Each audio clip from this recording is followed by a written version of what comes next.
ሰላም እንደምንሰነበታችሁ ውድ ተመልካቾቻችን፣ የዕለቱን ዜናዎች ይዤላችሁ የቀረብኩት እኔ ደላ ተመራስ ነኝ። አብራችሁን ቆዩ።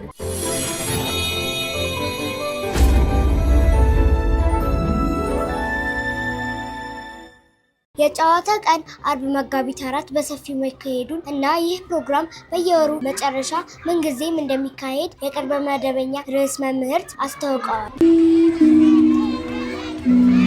የግሎሪ በጎ አድራጎት ቡድን ለቶራ የህፃናትና የሴቶች መርጃ ድጋፍ የሚሆኑ የተለያዩ አይነት ያላቸውን እቃዎች ከተማሪዎች በማሰባሰብ ማበርከታቸው የተገለጸ ሲሆን ድርጅቱ ለ78 ህፃናት ድጋፍ የሚያደርግ በመሆኑ በአካል ድጋፍ ማድረግ የሚፈልግ ማንኛውም ግለሰብ በአካል መሄድ እንደሚችል የቡድኑ አስተባባሪዎች ተናግረዋል። የፈጠራ ስራ ውድድር በግቢያችን የተካሄደ ሲሆን ተማሪዎች የሰሯቸውን የተለያዩ የፈጠራ ስራዎችን አሳይተዋል። ከዜናዎቹ ጋር እኔ ላታመርት ነበርኩኝ። እስከ ሳምንት ቸር ሰንብቱ።